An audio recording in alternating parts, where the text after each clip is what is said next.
Warning! This episode contains graphic language, depictions of violence, Urgal racism, poisoning, and as always, teen angst. Also, there'll be spoilers for chapter 62 through 67 of Eldest, book 2 of the Inherent Cycle by Christopher Paolini. Listen at your own risk. Is this a podcast, or is this just fantasy? We're just two nerds and we love our fantasy. So join us if you want to nerd out. Time to start the podcast and see.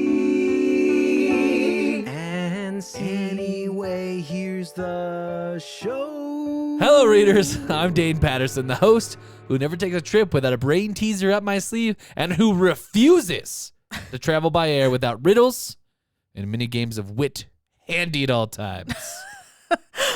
Oh, and I'm Jackie Lanier, and is this a podcast or is this just fantasy? The podcast where we're also charging straight into the fog of battle, but much like Aragon, it's only with our minds. If you'd like to support us on Patreon, there's a link in the show notes. If you can't or just don't want to, we totally understand. And just ask that you please rate us on Apple Podcasts or wherever you get your podcasts. And don't forget to find us on the World Wide Web. That's the www. For all of you in the know. The interwebs, children.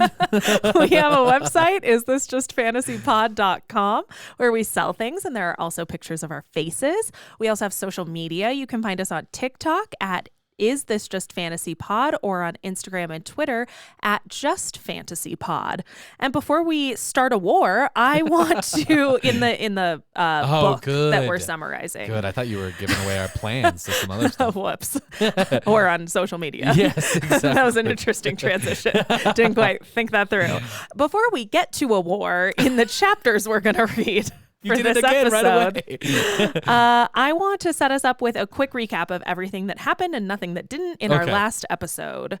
So after his big reincarnation, Aragon is no longer dreaming or sleeping like a human, but he managed to keep his unrequited love intact during his rebirth because he's moping about Arya leaving to Serta.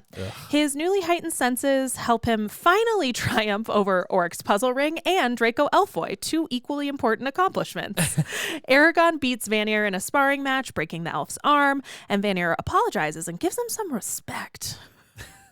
And Oramus tells Aragon that his transformation is unique among anybody who's been in contact with dragons that we're aware of. Yeah. And our new favorite daddy asks if he resents it, which I think is nice. So nice. And as Oramus's condition deteriorates, Aragon realizes that he may feel left out of this rebirth, new body transformation vibe. But no time to dwell on all these bummers. Aragon's training continues at a breakneck pace, and he learns magical spells that would kill humans, trains so hard he breaks his bow, all the fundamentals. But he feels a storm is coming and can't stop thinking about Arya, two things that I'm sure are not at all connected. And suddenly, one day during stump time, Aragon discovers that he can sense the plants in the glade. He goes to Oramus to share his experience and get our guy a cap and gown because he's finally passed the stump time final. Congratulations. You did it. Oramus congratulates him by teaching a secret technique of magic that involves drawing energy from other sources. The wide-ranging combo that follows revolves around the ethics of burning out smaller lives to serve bigger purposes and the elves' alleged atheism.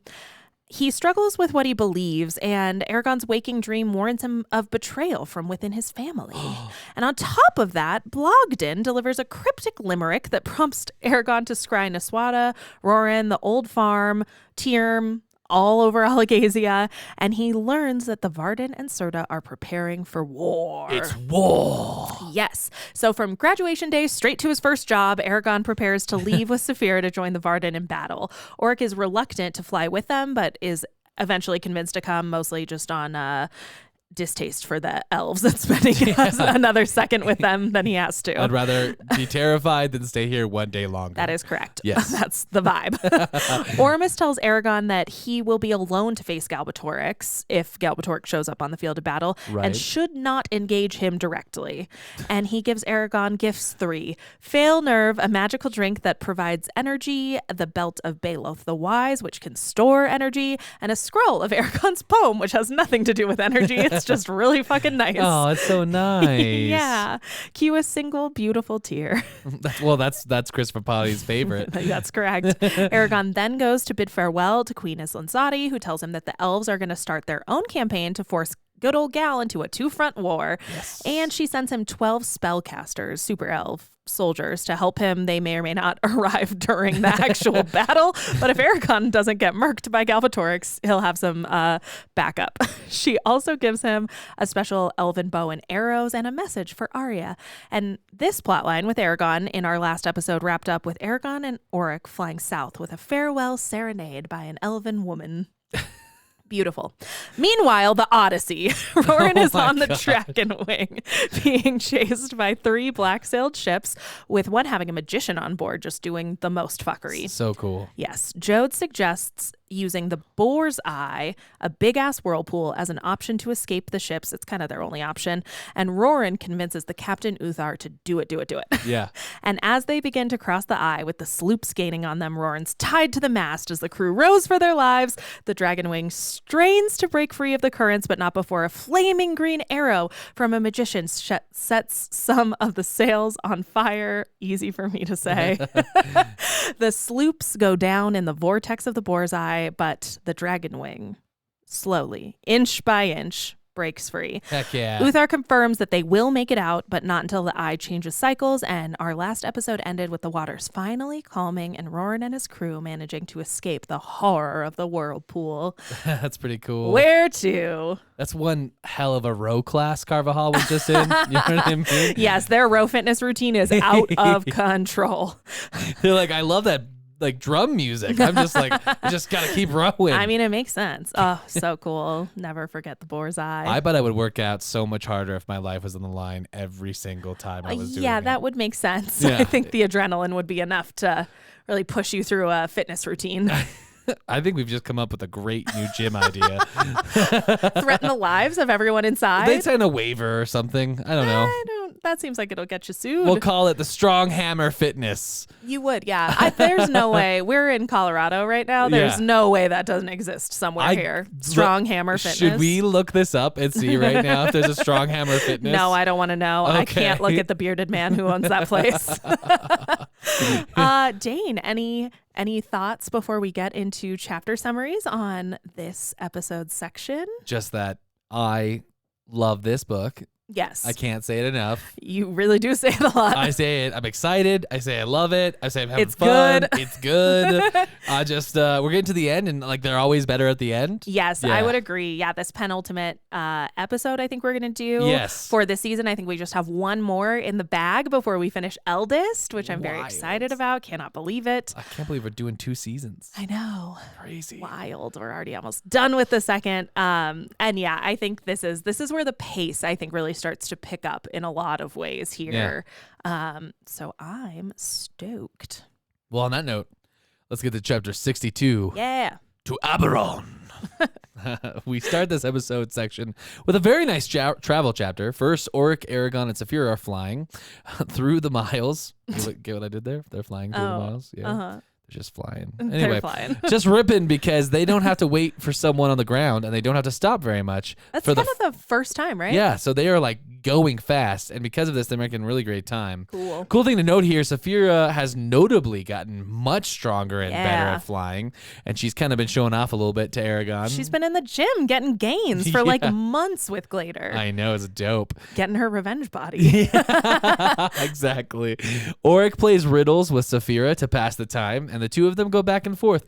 Even Saphira seems to like Auric. Who doesn't? Yeah, they seem like they're having She's like delightful. a great road trip. Yes. They are out of the Elven Forest in just one day, and by the day 2, they're deep in the Hatterack Desert. Nice. By day 3, they're near the Tudostan Lake by the Silverwood Forest. Beautiful. Where we learn Oramus was from. Yeah. And by day 4, they make it to Aberon. Crazy. Aragon loads up his gems. I love the hype band you're doing right now. Okay, I'm just excited. Listen, we complained about travel chapters like 4 Yes. episodes ago. Yeah. I'm just stoked. I just that- feel like you're like, yeah! Yeah, do it. Hell yeah. Aragon loads up his gems with Saphira and his energy at night. It's important to point that out. Mm-hmm. They get to the city of Aberon and Serta, and Aberon sounds really protected. I was surprised. Yes. It has hundreds of ballista to bring down dragons around the top of the city. Yes. They are ready for Galbatorix, I guess.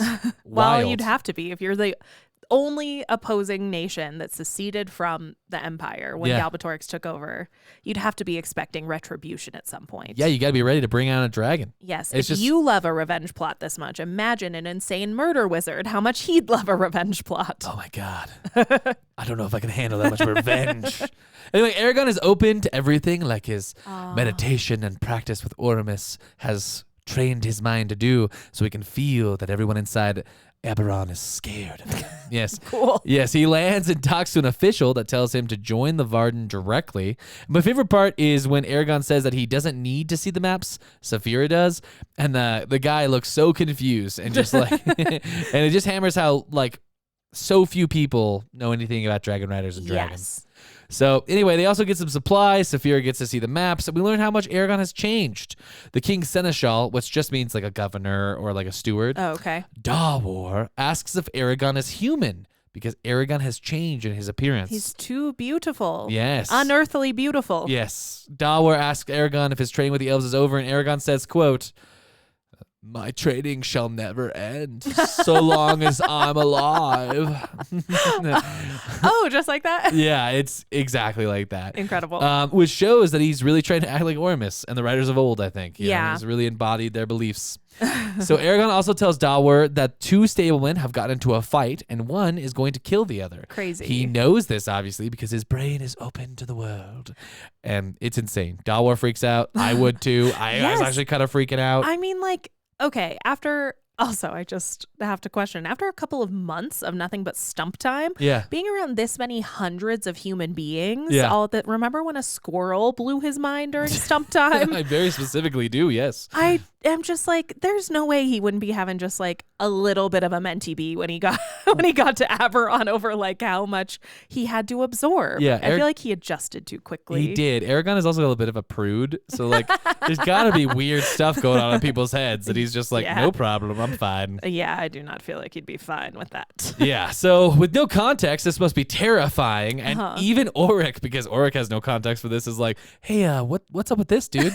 It's so funny. What, bro? Yeah, exactly. You can also read my mind, bro. Can you? I think he brings this up, so we'll talk about that in a Yeah. second. We learn that the Varden is in the Burning Plains. And dude, does this place sound amazing? Yeah.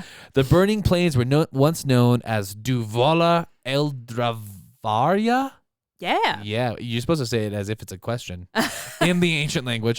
And we're home to a battle between the Dragon Riders and the Forsworn. Ooh. During the battle, some of the Dragon Riders ignited the peat, which is just like rich soil that doesn't fully decompose. Oh, okay. It's like it has lots of moisture. It's located in like bogs and marshes. Okay, so this was like a bog, and they lit that on this giant battle, and fire got underneath the ground where it still smolders today. Damn. So the Burning Plains is literally burning. It's fucking metal. Yeah, it is so cool. very, very, very metal. And I seem to recall a vision or two revolving around fire spouting from the ground, but Me too. Couldn't have been anything. moving along. They head off, and Auric makes Aragon try to get into his mind after Yeah. the murder thing. He's like, hey, why don't you try to attack? Why don't you get in here? You see if you can get in here. And oddly enough, Aragon can't. I know. I did like this. I was like, good for you, Auric. Yeah, he's like, stay out. Steel trap. Yeah, I love it. The morning of day 5 arrives as they land at the burning, they arrive at the Burning Plains. Yes. So 5 days from Elismira. Yes. 1 day from Aberon to the Burning Plains, which is incidentally the title of chapter 63. So cool. The chapter starts as so many do, Dane, where the last one left off. Yeah. Aragon and Auric are putting their seatbacks in the upright and locked position and stowing their tray tables for Saphira's final descent toward the Burning Plains. Local temperature. Yeah, do you think she did Boiling that? fire from the ground. Thank you for choosing Dragon Airline. I think so. So they get a great view of the battlefield layout on the way down, which is great. They're realizing just how outnumbered the Varden's troops are, which is less great because Yeah. the Empire army has arrived. Yeah. So they get an overview of everybody. It's like enormous, right? Yes, it's crazy. So the Varden's troops look very outnumbered, and Saphira starts diving straight for the Varden's troops because she's realized that they're super, super vulnerable to Galbatorix's magicians until they make it like behind the Varden's lines, basically. So unfortunately, side effect of a speeding dragon coming towards an army is that the Varden sentinels panic and shoot at Saphira. Oh shit! Yes, a bunch of arrows come flying for them, but Aragon freezes them midair and redirects them with his magic, kind of like the magician version of Roran catching the spear in midair and throwing it back. It's so cool, dude. Upon landing, though, they run into Frederick. Remember that guy? Yeah. Master of Arms of the Varden. He greets them with an apology for the whole we tried to murder you mishap. And he also proposes a punishment for the sentinels who misfired. He's like, oh, they'll all be fired and tortured. We will whip and execute them immediately, sir. It's not quite that bad, but he is like, oh, this never should have happened, and none of those guys have jobs anymore. Yeah. And instead, Aragon wants to be taken to see them, and Frederick at first is like, it's fine. I will punish them, sir. You don't need to come and see them. And all the sentinels are like peeing themselves as Aragon like comes over. But Aragon ends up just telling them like they did well. They acted quickly under threat and they should be proud. And he kept one arrow like that he caught in his hand, of course. Right. And he returns that arrow to the soldier who fired it. He knows whose arrow it is because the guy puts his special mark on all of his arrows, and he's just like, oh, so everybody's like, oh my God, swooning over the new rock star in town. How would he know? Yes. I mean, it does, like, they do say he's probably forever earned the loyalty of all of those sentinels, and like probably positive rumors are going to start swirling amongst the troops. That would be cool. It would be really cool. So Aragon from here requests to see Niswada, and Frederick takes him through the camp to greet his liege lord. And the thoughts and images and sensations of the people in the Varden actually do now overwhelm Aragon. Maybe because they're closer than in Aberon, or there's more of them. I'm not sure. There's probably more of them. I got the impression Aberon was like emptied. Oh, okay. That would make sense. Yeah. They're all here. Yeah, everyone's here. Yeah, so it's like all of Aberon, all of Trondheim, and Aragon's like, oh shit. There's a lot. That is too many people's thoughts and feelings, and he is pretty overwhelmed for a while. But in his like mental inventory, basically, of all the people around, he encounters some of Duvrangar Gata with their mental defenses up, which I thought was really interesting. I love this. Yes, and he realizes like, oh, they must be fucking petrified of an attack because they can sense his very powerful consciousness, but they don't know it's him. Yeah, because he's touching everyone's mind. Yes. So if you're aware to the feeling, if you're like open to the world, yes, then you know someone's like in your head. Yes, exactly. So they put their walls up, and he and Saphira sidebar about this a little bit on the way to Niswada's tent, because they're like, oh, we're going to have to meet with Duvrangar Gata ASAP before they come for us, because they're thinking we're a very powerful enemy and they can't sense us with all their defenses up. So basically. Crazy. I know. Truly wild. I really like the way a lot of this like consciousness side of the magic system is playing out. Yeah, me too. I think it's really clever and it's really interesting, and it also feels, like I said before, it feels old and like it feels so a part of the fantasy world. Yes, and it does predate, I think, like the hard magic system. Yeah. In the explanation of it, like you could always touch the consciousnesses of animals through magic, and like the Well, I was just saying, language. like, literary wise, like having read lots of fantasy, it feels like it doesn't feel like a new idea, even though it is a fairly new idea. Okay. And I think that speaks to how cool, like how just well done it is. I think that's a really good point. Yeah. I like that. So when Aragon and Saphira make it to Niswada's tent, she's shook that they've made it. She's very, very, very happy to see Aragon, but she's like, we just sent a message to you. She's How like, the hell did thank you God. make it here? Yeah. And even Arya seems happy to see him, which is kind of surprising. I don't think that's happened in the entire book. Even when he's got her in prison, yeah, she was like, ugh. Well, she was It was a medically induced coma, Dane, medically self-induced. Niswada, though, when she does see him, she's very confused about his appearance, about his like hybrid elf looks. So Arya must not have mentioned anything about the Agadi Blodrin. Classic. So the last thing Niswada knows is that he still is incapacitated by his seizure disorder. And so he does a quick overview for Niswada of everything that's happened since he left the Varden. He does keep Ormus's existence a secret and is like vague about the Blood Oath transformation, which makes sense. Yeah, well, he doesn't really know what happened, I think. Yeah. He also swore he wouldn't tell anybody. Well, about yes, Ormus. of course, about Ormus, but about the Blood Oath transformation, it's like, he has no idea what happened. So of course he was I like that he's like, oh, I kept that a secret. It's like, my guy, you have no idea. You don't know what happened. Yeah. Oric adds in a few little anecdotes that go over his time in Ellesmere. I love him, dude. I truly think he might be one of my favorite characters in the whole series. Yeah, I would have to agree. Yeah. He's top tier for sure. And Niswada asks if they saw Hrothgar's warriors on their way over to the Burning Plains, like from aerial view, and they hadn't. So we're a little worried about that. Looks still. like the dwarves aren't coming. It doesn't look good. And Niswada catches Aragon up on what the sitch is on the ground at the Burning Plains, how long Gal's army's been there, how many of them they think there are, all that kind of stuff. So nuts and bolts, crunchy war stuff. Niswada tells Aragon he shouldn't try to remove the spell from Elva. He asks about her pretty immediately. He's very preoccupied by having cursed a baby. I mean, the baby creature cursed thing. I mean, that'd be creepy. Yes, of course. And she's there, and he realizes all of a sudden like why he saw her in his scrying spell. He's like, oh fuck. Oh no, oh no, indeed. And he's like, he apologizes to her. He says that he's going to try to remove the curse, and Niswada's like, what if you didn't though right away? Niswada's like, well, let's not get hasty. Let's not get crazy. She asks until after the upcoming battle, and Aragon does agree to wait, but promises to undo the spell if they win. Elva seems relatively okay with that. I think for the time being, she kind of doesn't have a choice. It seems like it's not her choice to me. Yeah, but she doesn't push back, I guess, and in the way I would expect her to, especially considering she knows how she could convince Aragon to do truly anything. That's true. She doesn't like jump in. Maybe she just knows the stakes. Maybe she's sitting in that camp going, well, that could be it too. You know what I mean? I'm so torn on like what her situation is with her like morals and values, because does she want the war to be over? Is there any ounce of true believer in her? I don't think so. No. You have to imagine. How could there be? Yeah, she's also so young. Yeah. She's not attached to anything. She doesn't really even have a life.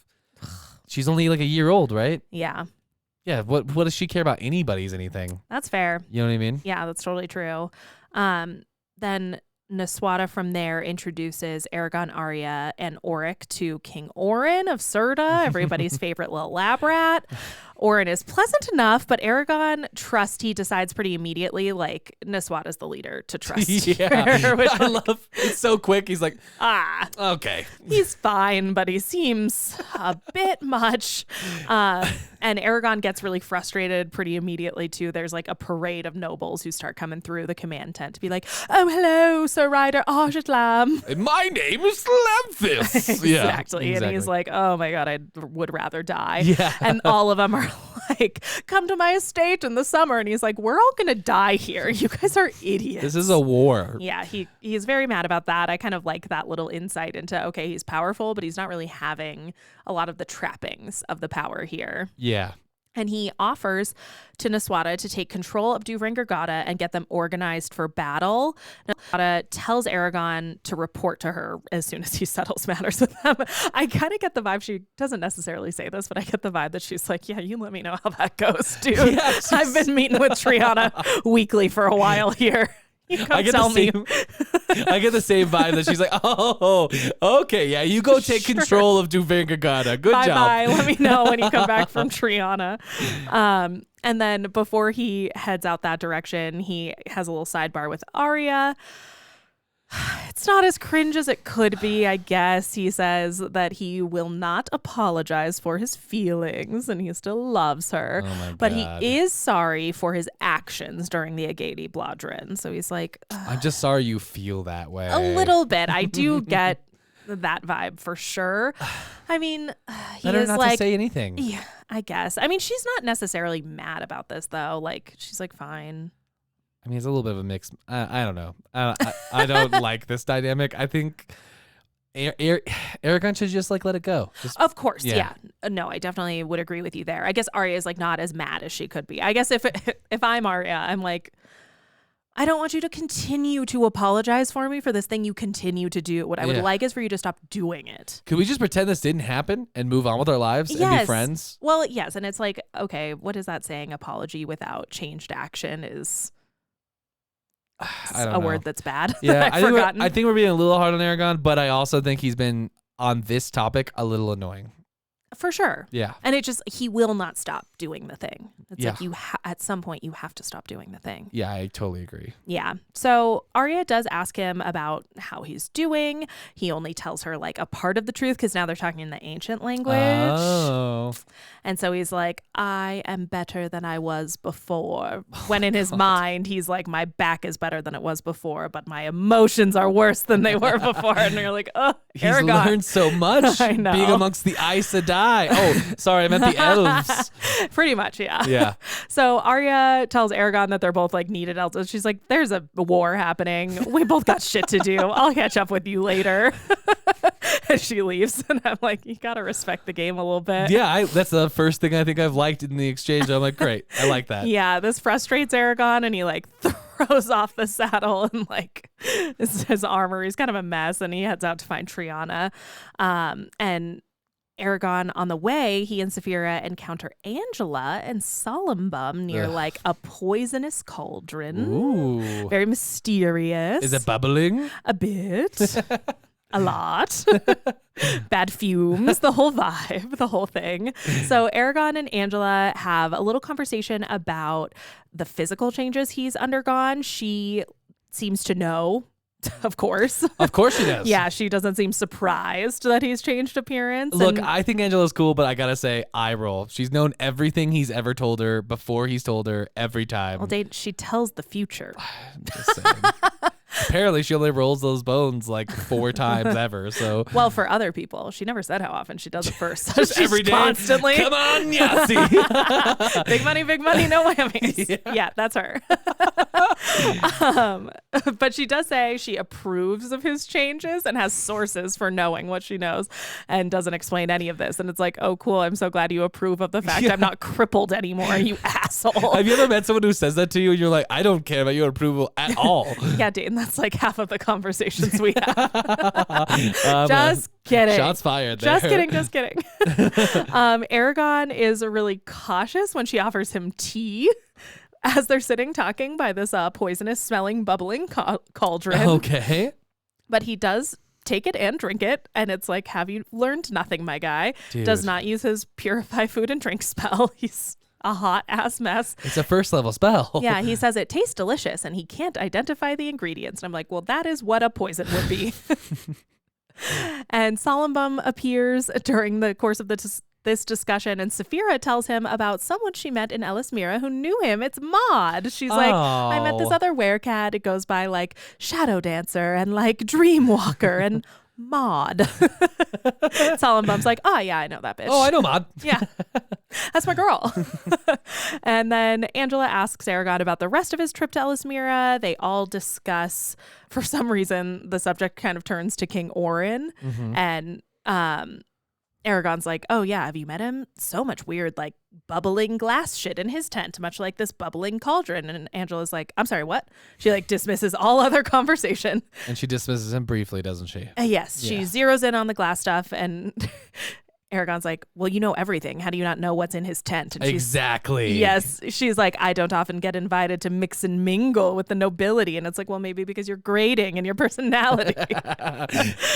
Maybe you're a little bit, I know what you don't know type of person. A bit. Yeah. So it basically sets her spidey senses tingling, and she drives Aragon and Saphira away immediately and just shuts down their whole conversation. That is where the chapter ends, with Aragon and Saphira being like, she's interesting to talk to, isn't she? Yeah. It's like, is she?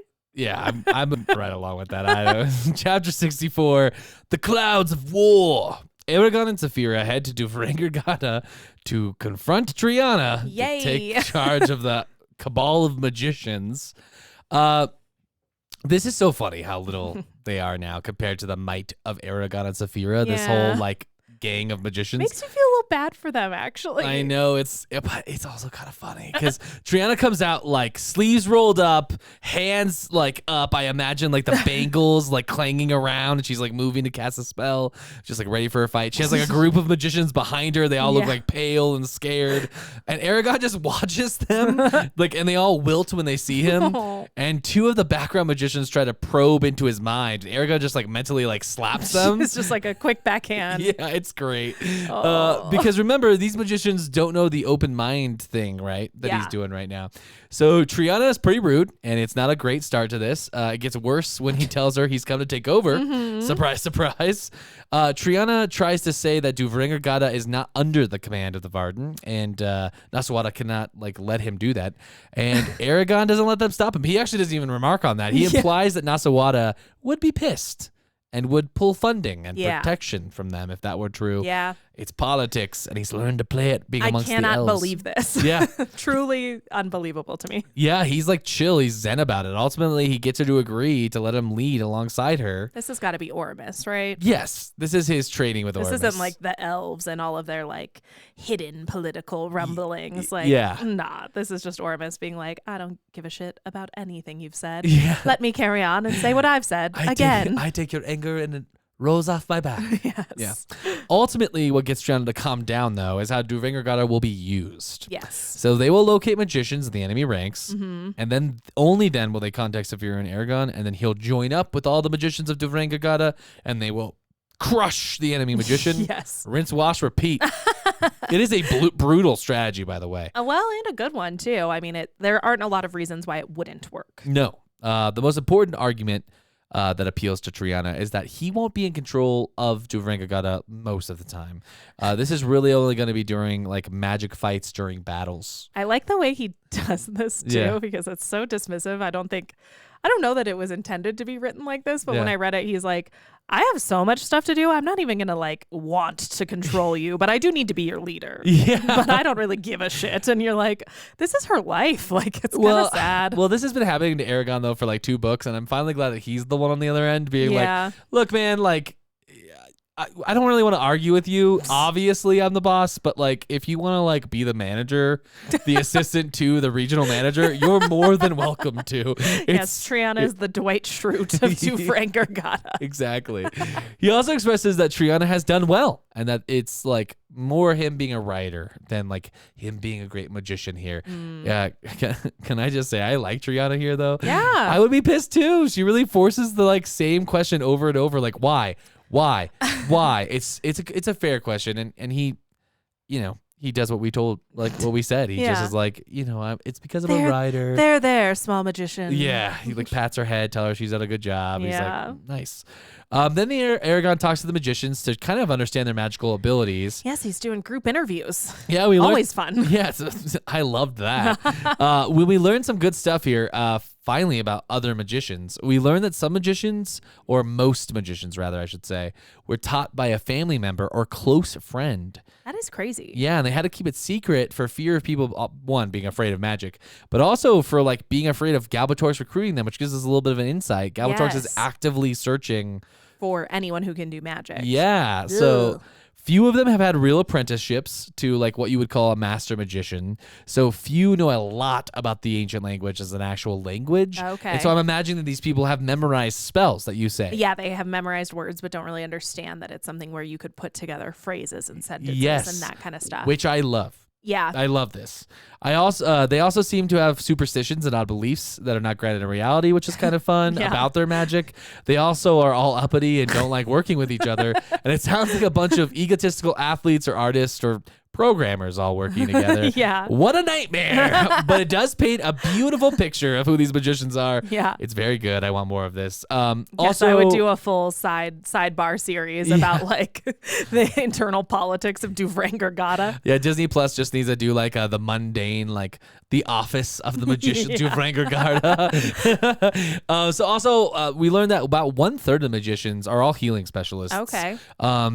Aragon simply gives them some more words, and then he's just like, go on your way. I don't need anything else from you. You're not going to be able to keep up, bud. Yeah, then he just like pats them on their head and sends them out. Be a good field medic. Yeah, the other 2/3 he organizes into a chain of command with Triana at their head. Yes. And then he's, above her. Yes. He eventually has to leave, but not before having the insight that he has grown so much. Yeah. He used to struggle with lifting a pebble, and now he looks at the group of magicians.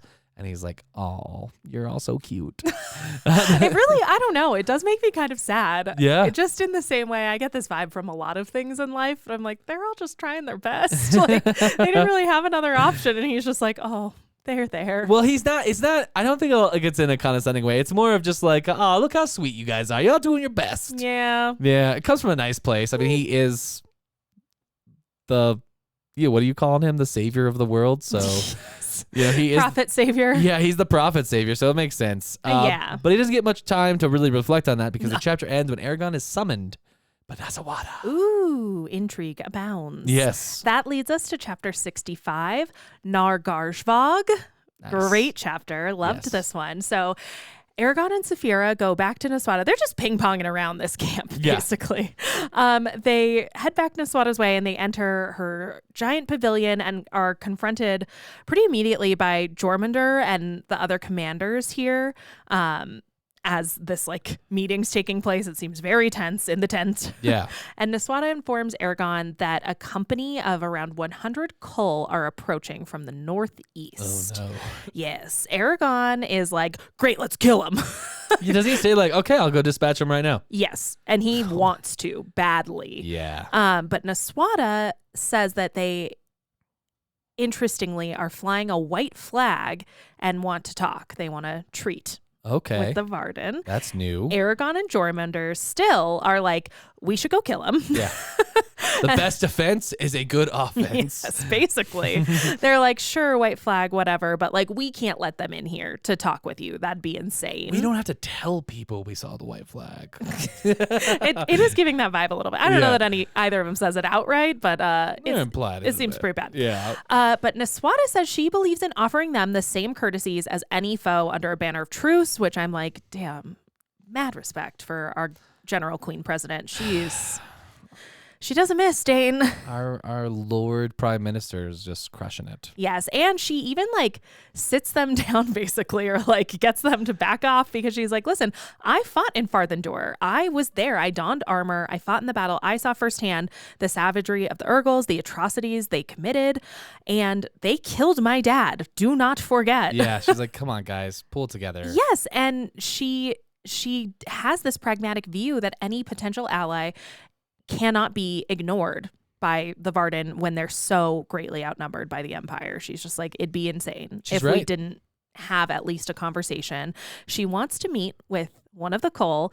Everybody, but especially Aragon, thinks this is way too dangerous. She's like, I have too dangerous. Are you not enough to protect me? Is your dragon not enough to protect me? Is my creepy murder baby not enough to protect me? And she's not wrong. Yeah. And she has a host of other warriors and guardsmen, and Aragon's very frustrated. He tries to convince Saphira to step in on his side of the argument, and she's like, no, dude, you are not thinking clearly. Naswada is right here. You're clouded, dude. Yes. I'm like, dude, the women. Yeah. Hold it down. I say this a lot, but in so many situations, Saphira is just the only voice of reason in the room. She truly is. It's a good thing he didn't get a Queen Islanzadi dragon, or they would just be murdering everybody. Yes, everybody would be dead already. Yes. And Galvatorix would be facing them in single combat, and then they would be dead. Exactly. Be a problem. So Naswada sets up a quick conference with a Kull in front of her guards and commanders, and the Kull enters the meeting area getting taunts and insults from people in the Varden, and I'm like, how stupid do you all have to be? Why would you be doing this? Don't do that. Yes, this guy confronts Naswada and accuses her of treachery right off, hot out the gate. First thing he says, dude. He's like, what the fuck? The white flag means truce. I was promised safe passage. Yeah. And one of Naswada's commanders immediately suggests that they punish this guy for his insolence. I'm like, oh, great. Yeah, so let him in. Yeah. And then kill him? I mean, Very bad plan. classic. Very bad plan. Aragon explains to Niswada, actually, and I really like how he steps in here. He explains that the Cole's greeting, this like, why are you lying to me? You're like a filthy traitor, basically. Aragon's like, oh, that's just how he like says hi. He is like, they greet people like this to butt heads with like a fellow commander, essentially. This is like their show of supremacy, their show of respect in a lot of ways, that they're like, I respect you enough to fight you. That's how their culture is set up. And he says to Niswada, she's like, what the fuck? How you know that? And he's like, the elves have taught me a great deal about the Urgals. And it's like, yeah, much to your chagrin. Yeah, but you have not picked up on some of that stuff, dude. Yes, but he did study it. He is helping out here. So Niswada assures the Cole and her men both that nobody need fear danger while holding this council meeting under the conditions of truce, and they get to getting on their nice corporate meetup. So this Cole who's come is Nar Garjvog of the Bolvek tribe. Yeah. And he speaks for all of the Urgals who are assembled, all the Cole, and he asks to fight with the Varden against the Empire in exchange for land. So he's like, our territory has been rapidly decreasing. Yeah. And Galbatorix is a traitor. He made a treaty with us under a flag of truce. Like we were going to fight with him, and he's betrayed us because he sucks. So now we owe him a blood debt, basically. We want to kill him. Hell yeah. Yeah, so Nargarshvog says the two things they want are this land so they can resettle, because Galbatorix has been like taking their land as they've been joining his army. Okay. So this is what they're pissed about. And they're like, we want land and we want the blood of Galbatorix. Hell the blood of the traitor. I love it. Dude, and I want to fight alongside Cole. Yes. Dope. I mean, very, very, very cool. Jormungandr, still amongst others, most people truly still at this point, objects to this alliance, which truly seems short-sighted considering the lay of the land in this battle and like the earnestness with which this Cole has come to like talk with them. But Niswada decides to form the pact, which fucking good for her. A couple little tidbits that I just love about Nargarjvog. That's like the meat and bones of what the pact is. Okay. But they call Niswada Lady Night Stalker. So cool. Which is so cool. Yeah. And they said she's earned the name by being kin, just like basically on the strength of the draft from Ajahad's like incredibleness in the eyes of the Urgals. So the Urgals all know who Ajahad was. Dope. And they called him Night Stalker, both they say for the color of his skin and for the way he stalked the Urgals through the tunnels after the Battle of Farthen Door. So cool. So cool. Probably my favorite name so far. I mean, Stronghammer's cool. Shadeslayer's cool. Strongbow's fine, but that's not really canon. You made that up. It's canon. It's canon. But Night Stalker, elite. Absolutely elite. So is Lady Night Stalker. Yeah, so like cool. Your dad was so badass just by like being his kin and also by being like pretty chill just now. Yeah. You're Lady Night Stalker. Cool. So you like Nepo babies is what you're saying. Yes, I do. This particular Nepo baby, 20 out of 10. She's great. Okay, yeah, sure. You've heard of her first, everybody. More of an apprenticeship than a Nepo baby kind of a situation, Dane. She was trained from birth to take on this position, and I dare you to tell me she's not doing incredibly She's doing a fantastic job. That's all I'm saying. So King Orin at this point, so this is all kind of done and dusted. Aragon's not thrilled, but like whatever. Yeah. King Orin comes riding up on his horse in absolute tizzy. He's like, there's Urgals coming, everybody. They're everywhere. One's going to come and meet with us. And you're just like, oh, come on, man. Dude, get it together. It is. I do love that comic relief, but they can't even explain to Orin yet like what's gone down with the Cole, because a horseman approaching from the Empire's troops distracts everybody. Aragon and Saphira see this lone soldier on his black stallion approaching like the Varden army's leading edge, and the soldier representing King Galbatorix declares officially war on the Varden. He displays a severed head and warns the Varden to flee or face doom. Interesting terms of treaty. That's not great. Aragon asks, should I kill him?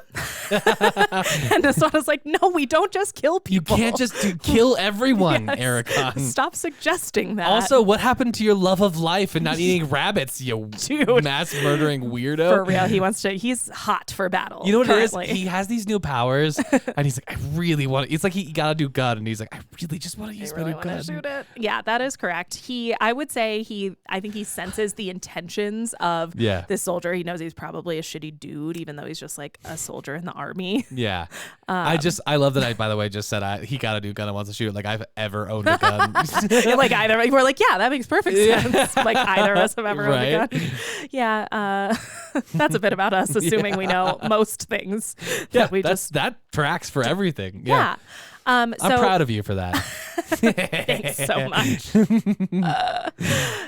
So Naswada forbids Eragon and Saphira to kill this dude. Saphira is not thrilled about this. She like grumbles. She makes like this primal noise I think Eragon's maybe never heard her make before. She roars in defiance, causing the soldier's horse to fall. The horse gets so scared, it falls over, and the soldier flies off into a gout of fire from this cursed flaming ground. So they do kill him anyway.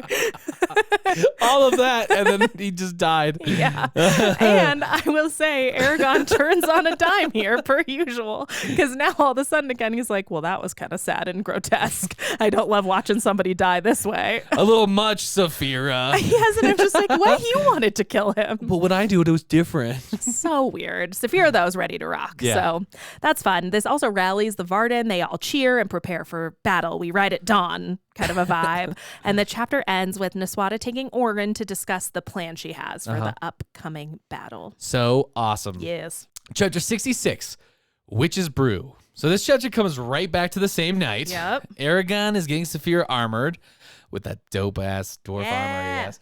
Well, he practices working with the magicians from Duvrangr Gada, and by connecting and unconnecting with their minds, which I thought was really interesting. Yeah. He's like, we're together? Let go. We're together? So, sounds uncomfortable. It's like magical peekaboo. Yeah, it's like, see you. So, sounds uncomfortable to me to be connected like that to people you hardly know. Yes. But, okay. So, which brings up something I have a question about. Yes? Yes. Ulrich comes to hang, and before, like, turning around, Eragon knows who Ulrich is. Yes. So Ulrich asks how he knows this because he was shielded, and Saphira says, no two consciences feel the same way, so they recognize it. Yeah. Didn't Eragon not know Brahm after he was shown magic? Well, I think maybe this is a feature of, like, the expanding consciousness magic. Like, I think this is something that maybe comes along with Stump Time. Because I was thinking about Solomon when he thinks it's Saphira, it's not. I was thinking, I don't know, okay, that makes sense. Yeah, I think once you earn your certificate from Stump Time Academy. DeVry. Stump Time DeVry, ITT Stump Time. Yeah, ITT Stump DeVry. Yeah, exactly. Yeah, Oh no. Oh no. I broke you. You did. Sorry, that's so funny. Anyway, Ulrich has come to Eragon because Arya was busy and Murtagh is no longer with us. Aww. And Ulrich is awesome. He just want to hang out with his bro. Yeah. He mentions that we're foster brothers, eh? I know, he's so nice. Yeah, he also says that all the clan members of Durmgreifst and Jeetum will fight with Eragon and Saphira, kind of like an honor guard, because they are clan, and it's only the right thing to do. That's so nice. It's so nice. Eragon thinks of Murtagh in this moment. He has a family. He does have a family. And Orc is still hung up on the Urgals. Yeah. And Orc is like unhappy to team up with the Urgals, but he's like, dude, this is the smartest idea. Yeah. What are we going to do? Turn him away? Yes, I do like his outlook on that, at least. Yeah, because it's not like any less horrible than everybody else's opinion of the Urgals, but it is pragmatic. Yes, he's definitely choosing the pragmatism route, which I think is nice to see from him. Kind of takes a turn later, but we'll see. We'll get there, I promise. Angela and Solomon are seen coming back from the enemy camp, and Eragon questions them just in case they're up to no good. Which, like, after all this time, dude, although, if she'd wanted you dead, this is like Murtagh reasoning. It really is bad reasoning. It's pretty funny. Yeah. He could have been poisoned the last time he was with her. Yes. Anyway, Angela seems sly, like really spry for her age. Like she's like jumping over stuff. It seems she's described as like, I'm like, how? Okay. Yeah. All right. Anyway, they learn that Angela and Solomon got permission from Nasawada when Nasawada showed up with Nargajvog right now. She shows up with 3 other Call and Nargajvog. So Angela's talking with Eragon. Let me go through this. Angela's talking with Eragon. Yes. Eragon's like, where were you? Yes. She's like, Nasawada told me that I had permission. And before he can like really do anything, Nasawada and Nargajvog with some calls show up. Okay, cool. I'm going to get into this whole thing with her, but anyway. God. Not a fan. Yeah, I could tell. Yeah, Angela speaks to the Cull in their native language, That which is crazy. Very mysterious. Yeah. And of course, she knows their language, so I'm going to Yeah. say. Nasawada pulls Aragon aside to tell him that he needs to put his feelings of the Urgals aside and to use logic and reason. She wants him to be as protected as possible, and so she's asked Nargashvog and 3 of his rams, Yes. other Cull, to protect him with the doors of Durskheim and Jetum. She's so good. Like, what a solid plan to take, Yes. like, your most dangerous, basically the commander Right. of your, like, tentative ally here and Right. put him at the right hand of your most competent fighter. Exactly. Should anything happen, we could instantly cut off the head of the Urgal army. You know what I mean? But like, it it's also just so visibly, smart. if you're in the Varden, it visibly shows that, like, Yes. Aragon is a part of this too, and he's Yes, okay with it. absolutely. That he's co-signed it. Like, it's smart for her politically. It's smart from both. Like, it shows the Cull honor. It shows, like, it's kind of also keeping them away from the other soldiers who might, like, be more scared of the Cull. Yes. It's just very smart. And she goes so far to say that she knows that Aragon's maybe not thinking about this clearly. Yes. So she's already got the Urgals to agree Yes. to allow Aragon to inspect their minds. Uh-huh. She's really got her ducks in a row Yeah, here. she's aware that he is a little racist. He is, yeah. Aragon is a little racist and obviously does not like this. It's so far the absolute worst part of his personality so far in these books. Nasawada tells him to It's see. the lack of understanding consent and also the racism. Yeah, I would say the racism is worse. probably worse Yeah. to me. She explains she should be the most angry with the Urgals, and like he needs to talk to Saphira because Saphira Gets it. gets this. Yes. Saphira pretty much instantly chimes in to tell Aragon he's being an idiot too. Yeah. She even tells him to think of Ormus and what he would do. Yes. She says that she would be disappointed. What would Magic Daddy do? Yeah, if he wasn't better in this, and he finally agrees. Yes. After that, Nasawada very casually tells Aragon that if she dies, he's in charge of the Vard. Goodbye. Love you, miss you, bye. Yeah, and I assume she means like she politically maneuvered it so he would easily be able to take over. That Yes. sounds like her bag. Yeah, of course. Yeah. Aragon then searches the Urgal's mind. Instantly, the Urgals are my favorite. Love them, my absolutely. Now that they're the good guys, I'm all in. Amazing. Yes, this is the race I would play in a role-playing game. Oh. Yeah, I'd definitely play an Urgal. I love these guys. Nargashvog first gives Aragon the coolest nickname. Better than Shadeslayer, he is Firesword. Okay. And also Nargashvog explains that the Urgals have a high opinion of him as he saved the Urgals from Durza's mind control at the end of book 1. I Remember like that. Yeah, so they Is feel... this part of this is also part of why they want Galbatorix dead, right? Yes. Because he put them under the command of Durza. psychopath. Yeah, the Durza Psycho Shade. Yes. So the Urgals feel indebted to Aragon. He learns that. Yeah. He further states that no ram, I think that's what they call Cull, will challenge Like a male Cull. like a male Cull. Yeah. Yeah. They will challenge Aragon to a duel or anything. And that if he comes to visit their halls, Aragon will be treated like no one before him, an honored guest. Yeah. Also, we learn here Saphira has a nickname, Flametongue. So cool. Fucking badass. Yeah, they're fucking getting cooler and cooler by the day. I know, because I kept thinking of like Khaleesi and all of her various Titles. So already we have Aragon, Shadeslayer, and Firesword. Yeah. And Saphira, Bright Scales, and Flametongue. Yeah. It's dope. Also, did you know they have yellow eyes? The Urgals? Yeah. I don't think that I did. Yeah. These guys look badass. They remind me the most of like the Pathfinder like orcs. They're a little bit like Pathfinder orcs. A Yeah. little bit like, because of the gray skin still. Yeah. Yeah. Also, I'm pretty sure that they're supposed to be much stronger than humans with the endurance of elves. So physically, they're just monsters. Yeah. So cool. Aragon then goes in on a probe of the Urgals, and I want to talk about what we learned here in the deep dive and put it all together from all the books. Yes. But I really like them. Yes. I do want to say one thing we learn here. Aragon states that Nargashvog has a bloodline that is as regal as a prince's. Yeah. He is a brilliant and genius battle commander. Yes. And is great and thinker and philosopher as much as Ormus himself. So cool. Yeah, Aragon even states that Nargashvog is smarter than himself. Yeah. He's like, I know this guy's smarter than Also, me. yeah, you're a bean from Aragon. The So bar's true. not that high. Well, I don't think he's talking about knowledge. I think he's legit talking about like this guy's Just like raw intelligence. raw, Yeah. smarter than. It's crazy. Yeah. Really That's insane. what I'm talking about too. Oh man, right into Jax. This means the dude, like this Nargashvog fucks, right? right? Nargajmak fucks. I don't remember picking up on that as a kid, but now that you've said it, I can't unthink it. The answer's yes. I mean, I'm just saying, I didn't remember from my past readings. It's crazy I don't remember this insight about Nargajmak. I love him. Oh my God. Yeah. He is great. I do remember really liking him. Yeah. For sure. But in like a tame and passive way. Sure. Yeah. Eragon ends this chapter by allowing them to help him. He also thinks he needs to back off on some, like a lot of the hate.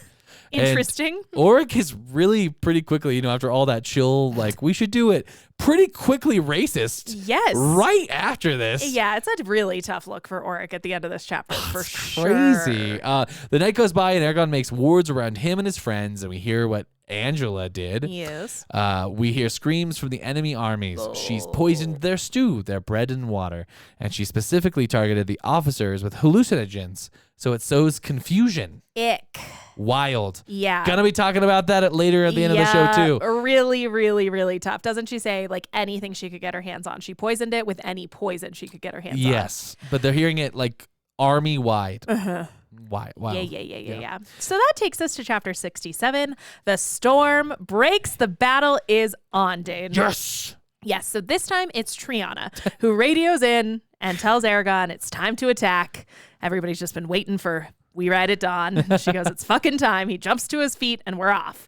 So the Varden army marches silently at first, which I just love any like padded armor marching silently. You like the sneaky stuff. Yeah, dude, it's the best. I guess because it never worked for me when I played in my D&D campaign. I never got away with stealth anying. So you were playing a wizard with like no ranks in stealth, Jacqui. Well, that was my bad. Yeah. So they march silently with their weapons and armor padded, and they aren't detected until they're about 3/4 of the way across the no man's land between the two armies. Neswata gives Orin the high sign, and his army, his cavalry, rides in to strike, and the armies clash with a deafening roar. Very, very, very cool. Eragon immediately starts noticing his wards draining little bits and pieces of his energy as they're deflecting attacks from Galbatorix's soldiers, and he starts putting his plan with Duvrengar into action pretty immediately. He's finding the minds of enemy soldiers, killing them effortlessly with his skills and Duvrengar. The Empire starts to use their engines of war to stall the Varden. So the Varden's starting to push back a little bit. Yeah. And the Empire starts rolling out the siege engines. It's not looking good. That's not good. No, and Saphira can't fly among the soldiers for fear that like the opposing magicians will spot her and she might catch an arrow from one of these engines. You keep saying this, and I always thought it, so I'm not correcting you. I'm just like, how would this matter? They don't need to see Eragon and Saphira to get into their minds. I wouldn't think so, no, but Saphira keeps thinking that she's vulnerable if she flies to like magical attacks, maybe more the arrows and stuff. Like, not that they would like. Yeah, maybe directed magic. Yeah, like they throw stones or something at her, or like fire, or I mean, I guess all I have is like a vaguely D&D based knowledge to bring into it, but like some spells, presumably you got to be able to see your target. Yeah, no, for sure. Yeah. You always need line of sight. If it's a targeting spell, you need a line of sight. That'd be my guess. Maybe it's something like that, something adjacent to that. I don't think it's ever. Well, at least to this point, I don't think it's been. I don't think it's answered, but I am confused by this in this book now. Yes. Okay. Yeah, I don't have an answer for you. Okay, that's fine. That's fine. So the Varden ends up being able to break through the Empire's lines and eliminate a group of soldiers that are coming closer to attack Saphira on the ground. Okay. Eragon takes control of a soldier's mind to get him to like cut through the string on one of the catapults to disable it. So he kind of cool. It was pretty cool. And doing this, he hunts Galbatorix's magicians for over an hour. Yeah. And nobody attacks him directly. He's a little weirded out by this. He's starting to get like a weird feeling in his pit of his stomach, right? Yeah, for sure. And he discovers from a spellcaster's mind right before the guy offs himself. So a lot of them have been doing this when Eragon like breaks through their defenses. They just like kill themselves immediately, which is brutal. Like also that like that's like dedication, right? They really yes, for sure. They believe in their mission. Yes, for sure. So right before one guy is able to execute his final order, he he kind of gives up to Aragon that Galbatorix has ordered the magicians not to kill Aragon or Saphira. Oh. So we know we've got a little safety here. So we're still in the like capture time. Yes, exactly. Wow. And sometime in the battle after this, Niswada comes like staggering up to Aragon and Saphira. She's badly injured. Oof. And it seems like the Varden's initial advance is not holding necessarily. And she asks Aragon and Saphira to head to the front lines to embolden their side and frighten the fuck out of Galbatorix's side, basically. Right. So Aragon and Saphira merge fully in their identities. They do their like full super soldier mode, and they fight soldiers on the front line, killing literally every single one in front of them. Like pretty quickly and easily. They're like, dead. Who's dead? Dead. Yes, it's brutal. Yeah. And Aragon during this is really struggling. He's noticing how much more difficult it is for him to fight his own race. Instead of like before in Farthendor, he was fighting mostly Urgals. Yeah, and then he always thought of them as like mindless monsters. Yes. So these are presumably people he believes are, people. Yes. So we are still seeing, like, even though he's got a bloodlust a bit, we're seeing this like value of life thing is still breaking through. But he does think here, and probably mostly swayed by being fully merged with Saphira. Yeah. But he does think he can't afford mercy, so he might as well just go on killing. He just goes with her like bloodthirsty thoughts. Yes. Yeah. And by this point, we're pretty far into the battle. The wards are draining Aragon's energy like more rapidly. He's noticing now that he can afford, so he starts eliminating some of them around himself and some of his friends that he's protected. So it's getting... It's like, dude, you can't put him on like 10 people. Yes. Yeah. Well, you could try. It's not working, but he tried. I mean, you got to keep those resources for yourself. Yes. I mean... kind of. He's selfless, Dane. But he, after this, is struck by a bunch of arrows. So now he's being physically, bodily injured. And he uses some of his stored energy in his belt to heal himself and continue fighting. So he's like, I'm just going to look like a super soldier for a minute here. Yeah. Give me a minute. And Aragon and Saphira continue fighting viciously, but begin to feel pretty hopeless because it seems like an endless tide of Empire soldiers. There are too many of them, frankly. No matter how many kills, there's more right behind it. Yes. Yeah. Exactly. And they're both accumulating injuries at this point. Even Saphira sustains a pretty bad wound. And the vibe on the battlefield is that they're maybe going to prepare to mount their final assault. It's really looking bad when King Orin announces he sees in the distance, marching from, I think, the northeast, the dwarves. Hell yeah. It's Hrothgar. It's my favorite people. Hrothgar at the front, like dripped out in jeweled armor. I love he looks fucking dope. Metal and they're as here to fuck. fight alongside the Varden. I think as the armies clash, like basically the dwarves are able to do another like flanked attack against the Empire because of where they're just by like sheer luck of where they're marching where from. they came out. Yes, so that's great. They're able to like immediately cause chaos and confusion in the Empire's ranks. The Varden has a huge surge, obviously, of like fighting energy. And immediately on the heels of that relief, Aragon and Saphira notice there's a ship headed down the river that flanks one side of the battlefield. Oh, no. It's not looking good. They're like, holy shit, if that's Empire soldiers, we're going to have to take the ship out. We're the only ones who can do it. So they get airborne. They're radioing in to Niswada to be like, so sorry, BRB.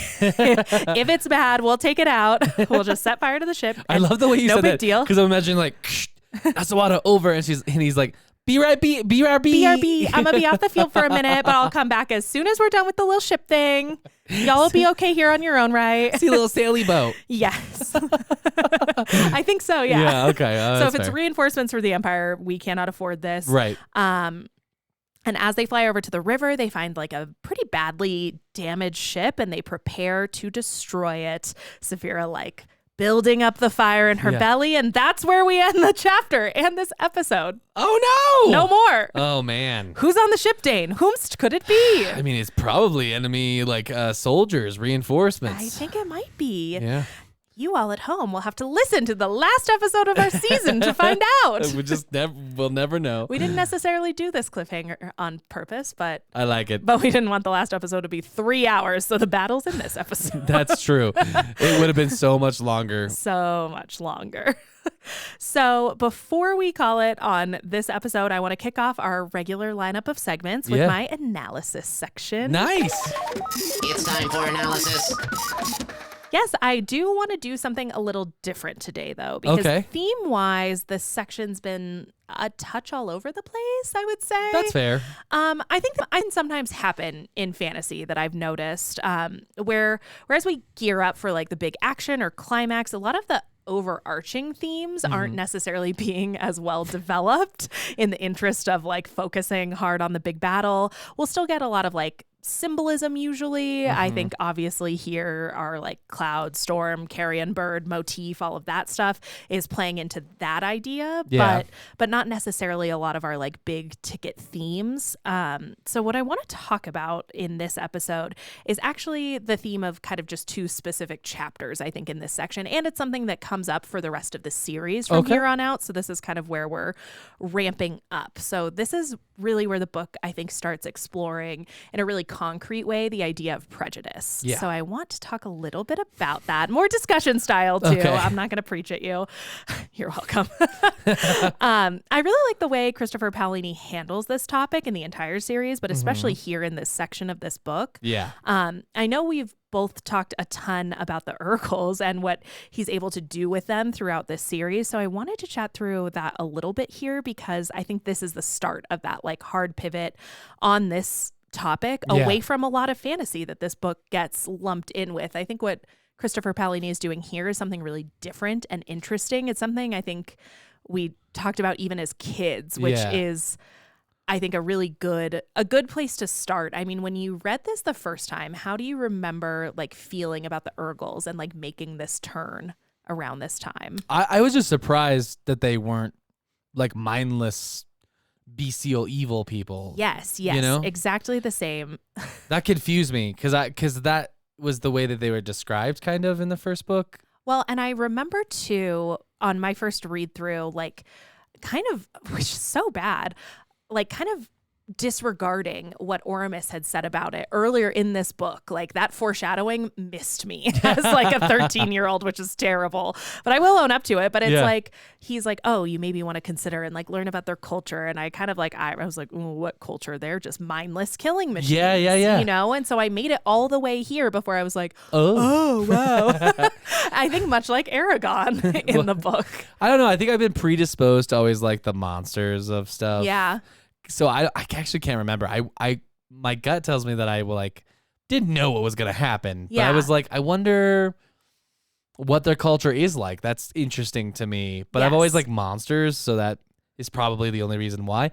I didn't think it was gonna become a part of the book at all, though. Yeah, like that was not in also this a shock. big way. Yeah, and I would say this is the best part of fantasy. You can have conversations around race way easier. Because the Urgals aren't real. Yes. They're not real. They're not from a real place. No one's going to be offended about Urgals. Yeah. There's just really nothing to be offended about. They're not real.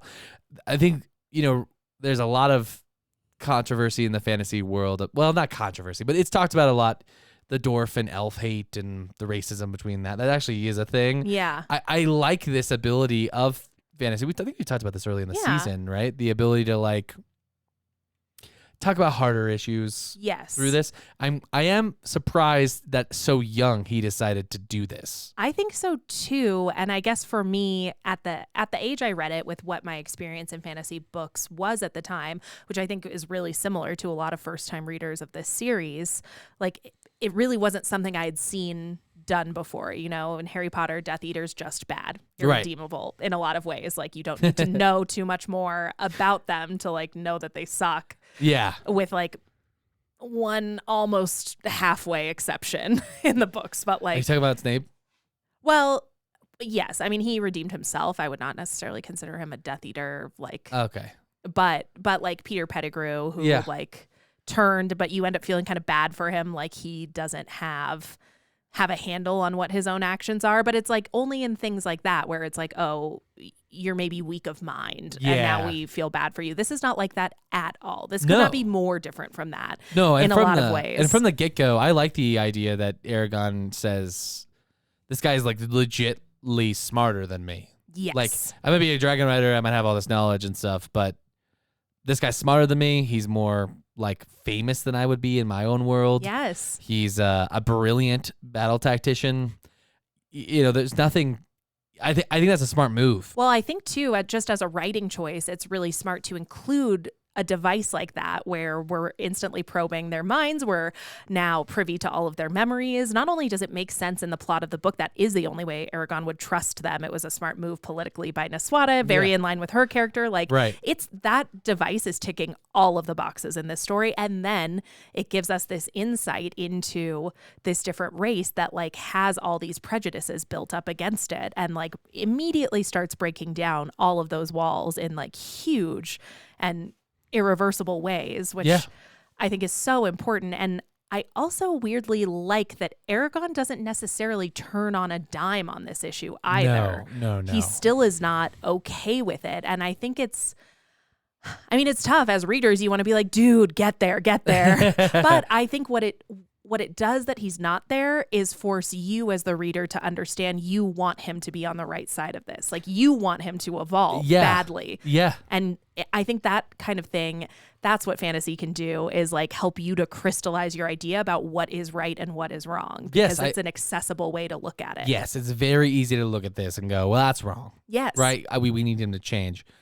Yeah, I totally agree. I think this is an interesting device. I was surprised that this became a part of the story. Yeah. Like, I wasn't so surprised that the Urgals came back because they were such a mainstay of the first book. Yes, for sure. I am, like you just said, like, I think this is done really well. Yeah. And I also was shocked. And the turn felt big. The turn felt monumental. Yeah. I think even as an adult, even having read books where like the monsters aren't really the monsters, the good guys have been the monsters all along. Like, Humans are the monsters. I totally get that. I get where that's overplayed in a lot of ways, but I still, even reading this all this time later, I think exactly what he was able to do, the way he was able to do it, still stands out for me as just like a really well done example of what this can be, how we can discuss prejudices and racism through this lens. I totally agree. Yeah. I totally agree. Any other, I know it's something you have talked a lot about or think about a lot. Any other points you want to add on this with what we have here, or? I want to later because I just don't. Because this gets better. I know. So that's why I'm like, I would just like pick it apart as like a whole theme here, but also there's so much more. There's you know not what I mean? quite enough yet. No. It's just 2 chapters here, and then it's just like cloud, storm, battle, cool. It's something I will probably go on for probably one of my largest deep dives in a few books. Great. Yeah. Because I have some thoughts on this. Yeah. Okay, well, while we're on the topic, I know what you kind of prepared in this episode. It definitely touches on this too, almost like we did this together. Oh my gosh, like we planned it. Weird. Well, I hope we didn't get too deep for you because now we're about to go to a deep dive. Yes. Deep dive. For this episode's deep dive, we're going to talk about Urgals. The Urgals were the race of people that Aragon and most of the other people of this world discriminate against, as we just talked about. Physically, I'm just going to go over some of the stuff we do know and then start breaking down some other stuff. Physically, Urgals have a humanoid shape, 2 arms, 2 legs, a torso, and a head. Their eyes are yellow, and they have 2 large twisting ram-like horns on their heads coming out from behind their ears and besides their face. Okay. Their necks are very wide, probably to account for their heavy horns. Yes. And they are too heavy to ride a horse, and when they run, the ground shakes, suggesting that their bodies are dense like dwarfs to account for the more muscular and big physique. Can I ask a question? Yeah. Professor Dane, Yeah. Professor D&D. Are all of them too heavy to ride horses, Yes, or only the Urgals. Cole? So they Urgals. Oh, okay. So they start at 350 Crazy. in pounds. Crazy town. Sorry, I thought that was something we found out just about the Cole. In the first book. Oh, okay. Is it? Oh, that might be just Cole. I don't know. Write us in. Tell us if we're wrong. I'm pretty sure it's the Urgals. Okay. But, I could be wrong. Yeah. They are too heavy to ride horses, and when they run, the ground shakes, as I said. They have gray skin, covered with bristle-like hair, which I imagine feels like, the way it's described, like the tough hair of a pig. Yes, I think know what I mean? I think between the horns and the bristly hair, I'm getting like pig, ram, man hybrid kind of. Kind of, vibe. a little bit. They have bowed legs and very thick muscular arms. I don't know why they have bowed legs. Anyway, and their hands have claws in place of their nails. Yes. So Urgals are divided into 2 subgroups. We've talked about the Cull and the Urgals. The Cull are just stronger, faster. They have more endurance. Harder, better, faster, stronger. Yes. They're the Daft Punk Urgals. Yes, exactly. I think of them as like the Uruk-hai in Lord of the Rings. Yes, yeah. They're like the super orcs. You know what I mean? Aragon and the men of the Varden army hate the Urgals. That's correct. Because historically, Urgals have been a sore spot for most of the communities on Alagasia. Yes. Including the riders who had to fight them during their reign. Yep. Galbatorix, remember, lost his dragon to the Urgals, which many people believe is the moment he turned evil, ruining the utopia-like world that existed before now. Womp. So the Urgals have also been working for and doing the bidding of the evil shade Durza Galbatorix, the insane murder wizard who genocides people over the last 100 years, it would seem. So you think the whole time they've been I'm serving? thinking That would make so. sense. Yeah, because like the stories are so pervasive. So between like the Utopia ending and the history of shade and evil wizard serving, Yes. I don't think their reputation's really great. That makes sense. For good reason. That makes sense. Yeah, from what we get from the Aragon in this section, we learn that Urgal culture is built on warfare and battle. They take pride in feats of strength and acts of violence, and in other words, it seems that like culturally, Urgals need war for their society to function. Yes. There's a lot of communities around the world that historically have had that. Yes. Cultural and historical background coupled with their cultural and historical background coupled with their violent past, bringing about the end of world peace, and the way that their race looks more bestial and monstrous than the other races, I think naturally makes them easy to be feared and hated. Yes. Yeah. Especially with no Urgals having been aligned with the Varden elves or Doors for the past while, and Galbatorix using the Urgals secretly in his own empire as enforcers, the only thing most people know about them is that they're evil, violent, and monstrous. Yeah. Which, so it's no wonder Aragon and the humans hate the Urgals. Yes. I'm trying to point out that this makes a lot of sense with everything we know. Yeah. There are no surprises really for the hatred. The Yes. hatred's not fair, and we're going to get into that. However, yeah, the position maybe is reasonably founded. yes. While still being morally reprehensible. Exactly. And Yeah. I think that's a good thing to point out. It is still morally bad. Yes. What I'm trying to say is that it's not like this comes out of nowhere that there's racism in this book. Yes. It's just I'm trying to set up the argument that the racists have, which is bad. Yeah. However, Christopher Paolini does something really great here and shows us that the Urgals are not just evil incarnate, but rather than people who've been abused and misled by an evil murder wizard. Yes. Who has possibly, I think they've possibly been misunderstood by the rest of Alagasia. Yeah. As we see in our Gajvog's memories, the Urgals people have a code of honor. They're just as noble and culturally vibrant as the other races we've seen. Yeah. This is where Paolini deserves, I think, some applause. Rather than having Aragon take the new information, as you had said, change his discrimination towards the Urgals instantly, Aragon struggles with this new revelation and is clearly still struggling with it until the end of this book. Absolutely. He still hates them, clearly. Yeah. Everything he's known before this moment and grown up tells him that he should hate them, like I just went over. His mentor was killed, like, in part by them. Yeah. His friend, Murtag, was possibly killed by them. And even when logically the Varden needs them and he takes a look inside their head and he still struggles, right? So it makes sense too. Aragon's upbringing is a one-sided experience is what I'm trying to get at. Okay. And cultural indoctrination won't just go away with like two insights. Yes. So most people in the real world do not change their prejudice with like simple facts and a slap on the wrist. Yeah. Unfortunately, and this is really unfortunate, in reality, most people's prejudice change only after lots of learning, direct personal experiences with discriminated groups, and the building of relationships with individuals from within said groups. Yeah. As well as a bit of time to digest and see the error of their ways. It's a sad fact, I think, that hate is easy to teach and adopt. Yes. But changing hate is unfortunately very difficult and time consuming. Yeah. Understanding and accepting that your hate and what you've been taught is wrong, that your beliefs are wrong, is hard. If only that weren't the case. I wish that wasn't the case. Yeah. So it's impressive that Christopher Paolini addresses racism and discrimination in this young adult novel, even though he was only in his 20s at the time of writing this. I think he handles it well for two reasons. First, it makes the main character Aragon feel more real and flawed, I think. Yeah. As readers, we can see that Nosawada and Oramus are right and that the Urgals are, fine. Yeah. And that Aragon's acting out of hate. The narration, unlike a lot of things where I get upset about the narration is also written like Aragon is wrong. Yes. The Urgals deserve a chance to make things right and join forces with the Varden. And Paolini handles this delicate issue well, not being too exaggerated or cartoonish in Aragon's struggle. It does, yeah. It feels realistic. There's a lot about it, I think we talked about, that feels grounding for his experience. And like you said, like some of the things I think maybe we'd bring up or have brought up that have aged more poorly. Yeah. I really, really don't. Reading through as an adult, like this does not feel like one of them because the narration points out the ways in which this is horrible. Yes. I agree with you. I would just end that the approach that he takes with this makes this whole story and this whole world feel a little bit less in black and white. Yeah. The first book's main conflict is pretty simple. A powerful genociding wizard and his monstrous monsters, that have spirits inside them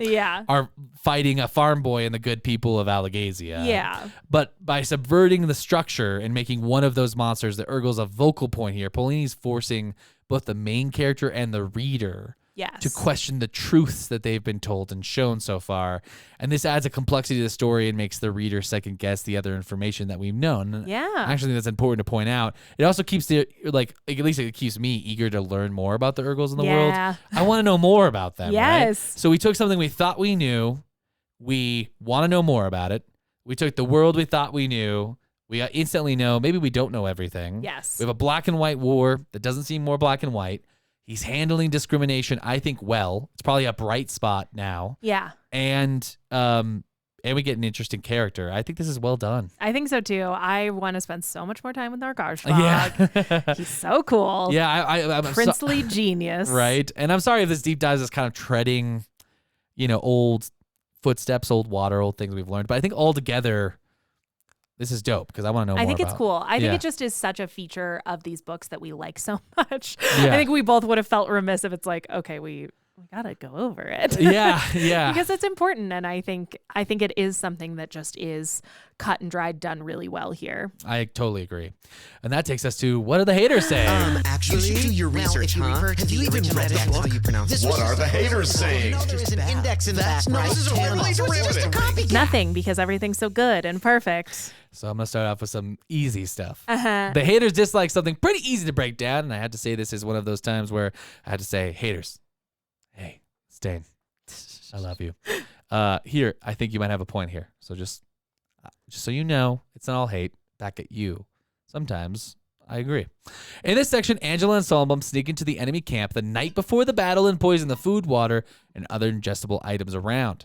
She says specifically worked on the officers in this little attack.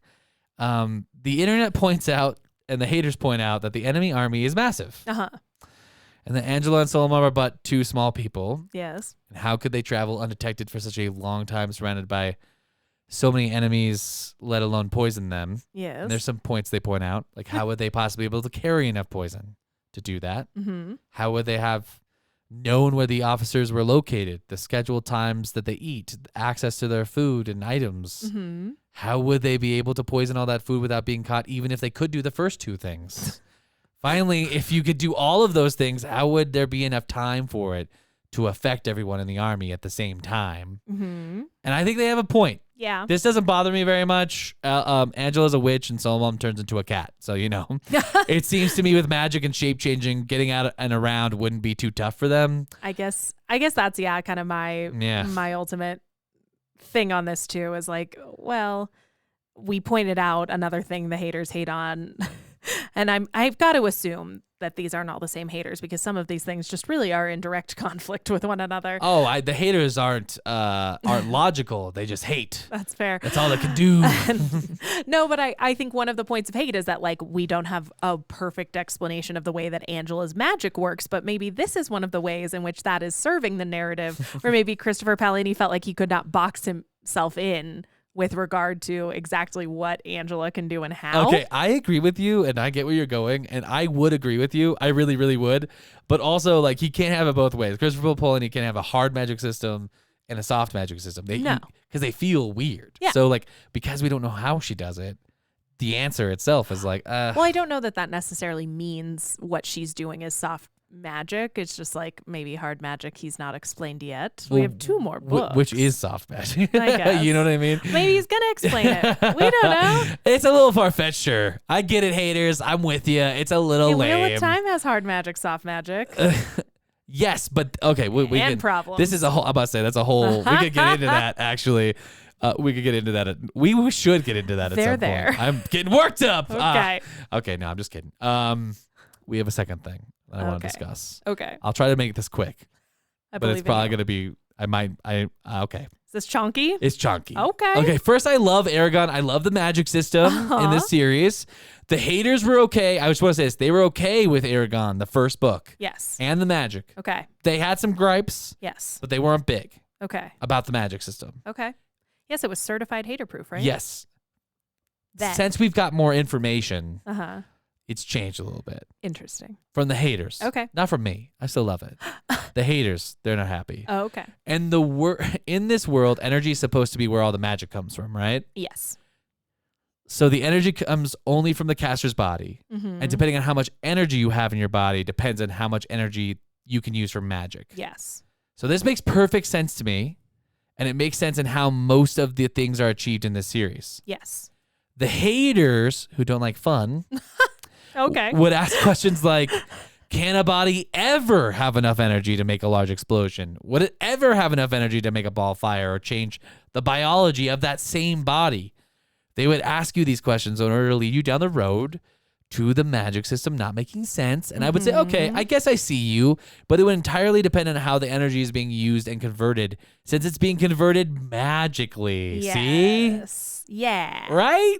It's magic. It's it could magic. easily just be like an exponential turn up. Yeah. And given the way we've seen different magic users function in this system, my own headcanon, or the way I imagine it working, is like the degree to which you can crank up your own energy when you use it in a spell probably differs for different people. I think like, you're- based on their That's- biology. I think we're seeing that. And Yeah. that's why I'm like, Okay. I think it's like Whatever. magic energy. Yes. I don't think it's like how much. Calories. Yeah, I don't think it's calories. Yeah. It's not like, what's your BMI? All right, so we probably know.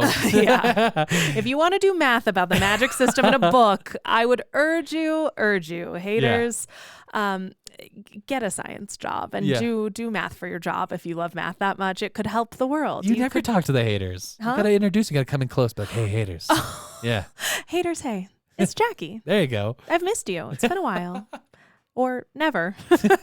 Probably won't be ever again. I'm very uncomfortable. You guys scare me. It's okay. I'll take over now. Thanks. Yeah, it's all right, haters. I'm back. You can hate me. The haters would then ask you to specify what the various different magics are in more details, like because there's some confusion here, and I get this. What's the difference between Angela and Triana? Yeah. Like, I know that one is a witch and one is a magician and a sorceress, but do all sorcerers need to be magicians, or is that just Triana? Yeah. Also, I know Angela's a magician. Well, I don't know if she's a magician, but is she also a magician on top of a witch? And if she's not, how did she heal Aragon? Yeah. You know, or how does she find her magic items to be witchy? Yes. To this, I would say to the haters, you kind of have a point, but I don't think it matters, and it doesn't change anything.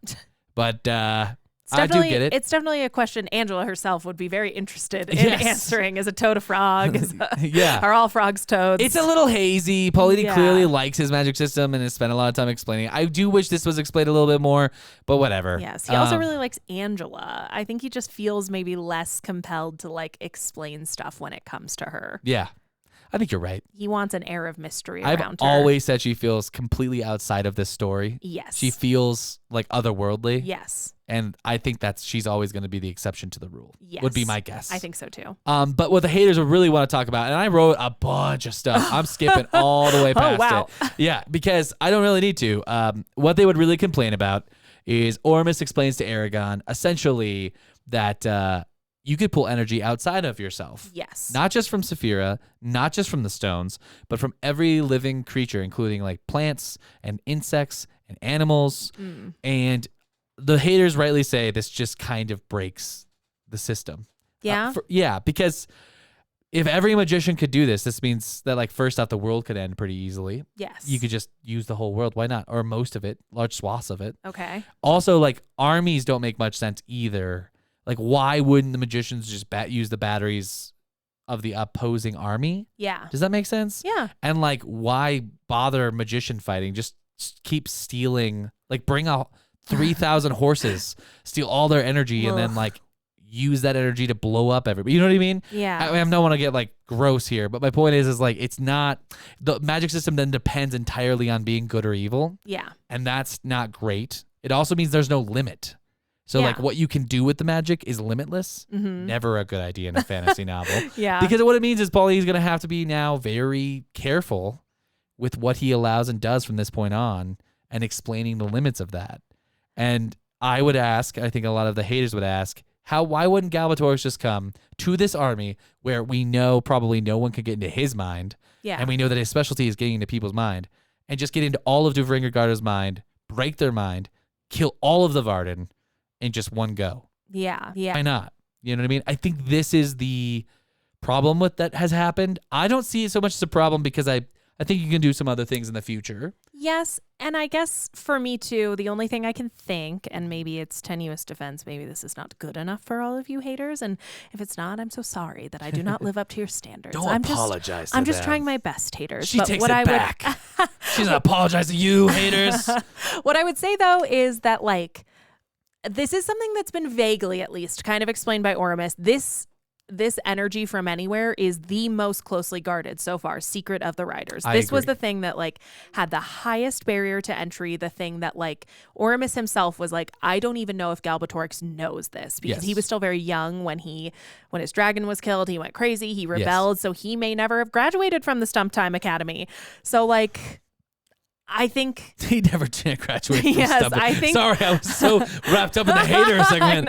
Well, I think ITT Stump Time is a very rigorous program, and I think that's so far pretty much the only defense we have. But I will say it doesn't not make sense to me. I can't poke a ton of holes in that just because it is vague, and you could play it both ways. Yes, and so I'm wondering what the answers will be in the future. Yes. And I also think you're right. I would say the response to that, though, I think would just be, if I'm a hater, if I'm embodying, I feel so much hate when I embody the haters. I'm just kidding.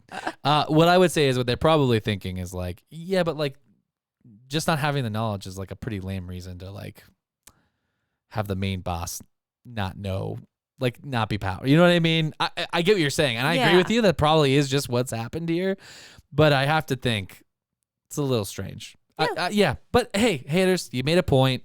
I talked about it. You can write us some emails if you're upset. But how'd you feel about this section? Because the Burning Plains was dope. Yes, we're in a war. Yeah. We've gone to war. Oh, boy. We're marching on the Nazis. Oh, my God. I mean, it's the Empire. Yeah, definitely. It's bad.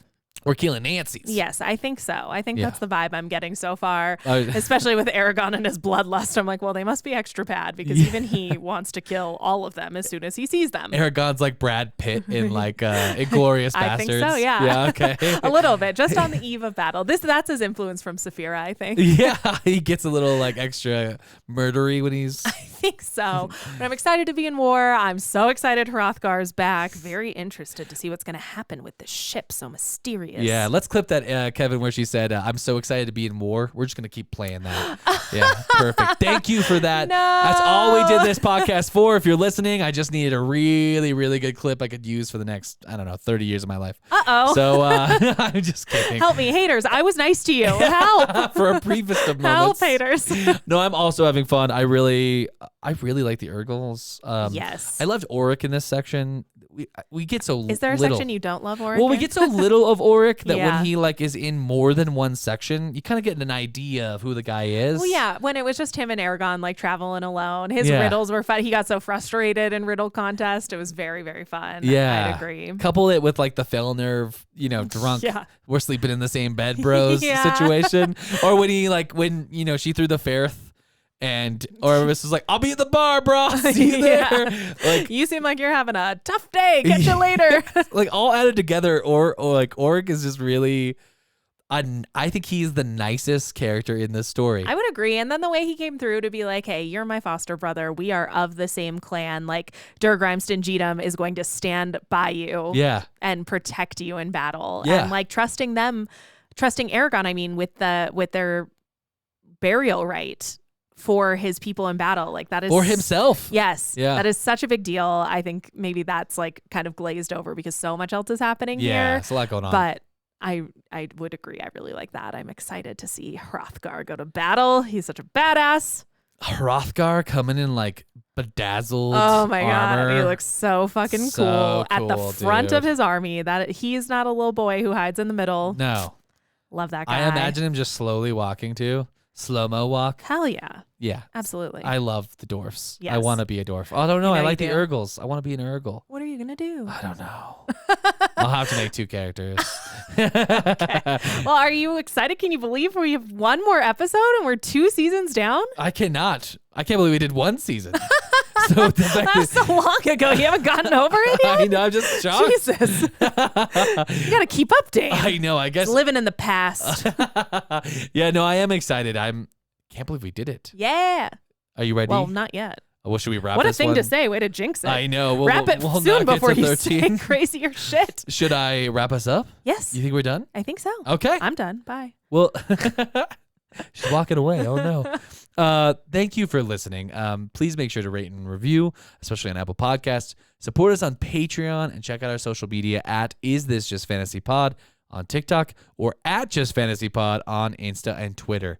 If you have any questions or just want to write to us about the podcast, we would love to hear from you. And you can email us at isthisjustfantasypod@gmail.com. Yes, and that email would also be the perfect place to weigh in on whether you think I do the social media plugs best at the top of the episode or Dane does them better at the bottom of the episode. Why make it a competition? Why can't we just both be winners here? I don't know. I just had the realization that I've been doing them at the beginning and you've been doing them at the end. Oh my God. I just figured that out. Do you see what I'm putting up with, Kevin? No.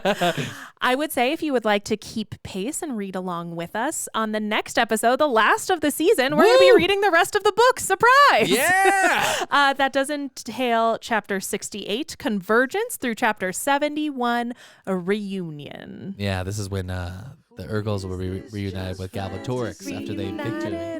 Just 2 nerds and we love our fantasy. Come on and listen to us next time. Find out what our deep dive will be.